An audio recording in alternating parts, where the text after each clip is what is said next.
On to this week's episode, We Can Be Heroes. This episode was good. I liked it, but I don't think there was anything about it that blew me out of the water. The thing I appreciated most was the twist that Livewire was basically had been kidnapped and was used by a mad scientist. That was cool. Um, Again, great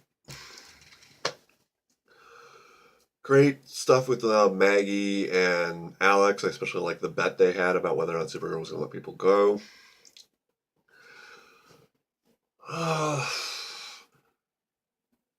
The subplot about Magan and John and, her needing to pull him out of her mind. John needed to pull Magan out of her own mind. It was well acted. I understand. I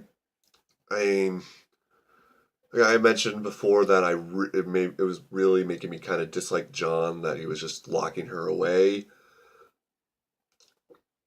But then, this episode made me get it. It was one of those things where, like, okay, I still don't agree with what he did, but I appreciate that the character is flawed. It makes him more real, makes me, human, for want of a better term. I don't know. I mean, my entire people hasn't been wiped out. I should not talk about that in the current climate, being white. But just, I don't know, there was something about the scene where he's talking with Alex and, she mentions forgiveness. That felt really real to me. So, okay, while I don't agree with what he did, as a viewer of a TV show, I can forgive the character. The payoff, where it's just them talking on Mars. I don't know, that just seemed really anticlimactic to me. Especially since they stayed in their human forms the entire time. I mean, again, I understand there are, special, that they only have so much money for the effects, and I'm sure the suits or CGI or whatever they do for the Martians, they need to use that sparingly, especially with, their coming cliffhanger, mini cliffhanger. But I don't know, just something about that last scene where they're flashed back to Mars and she doesn't understand that it's a memory. Just the fact that they did it as both of them being in their human forms, I don't know, it didn't play out right. It seemed hollow.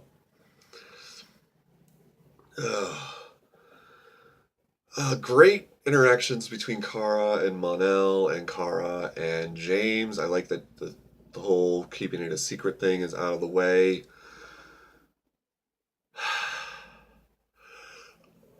While I agree with Kara's reasoning and I totally support, I mean, by the end of it, I totally support her not helping. I understand it. Yeah, I hesitated because as I was saying it out loud, I started to hesitate because, by her not helping them, she's like, kinda, she's kind of increasing their odds of death by not helping them. Just, but, when she first finds out, she says she's going to stop James and tells him she's not strong enough. I I don't know how I feel about it, quite honestly, because I understand completely where she's coming from, and she makes incredibly valid points about, her being invulnerable and whatnot, and him just being a human, and, the fact that he got shot in the beginning of this episode. Which, again, love the interaction between Wynn and James there.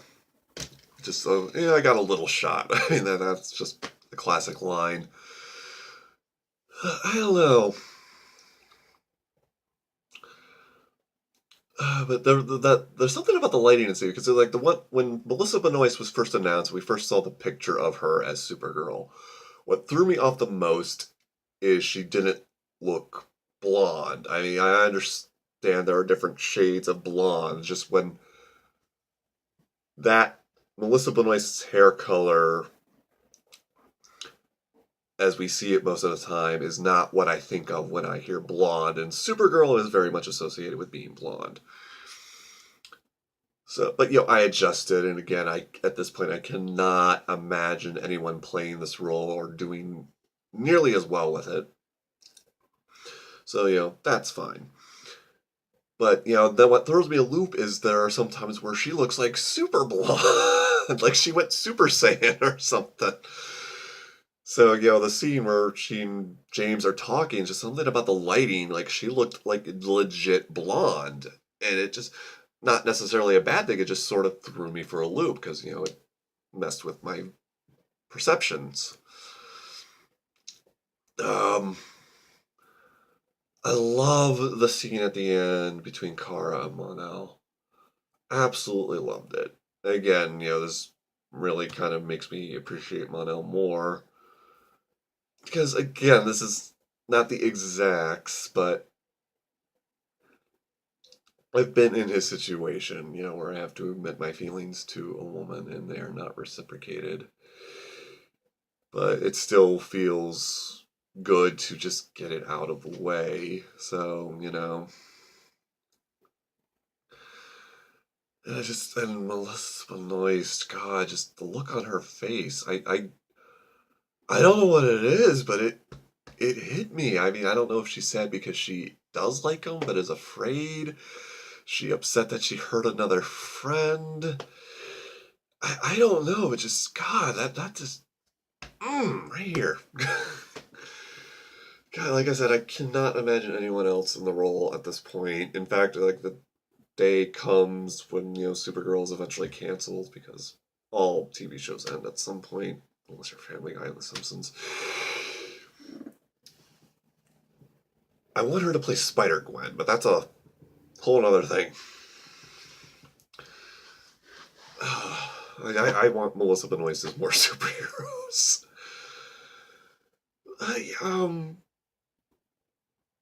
just don't know if I necessarily agree with Kara's decision to. I mean, okay, it would have been just a head start, fine, but to her to just let Livewire go, that seems kind of sketch.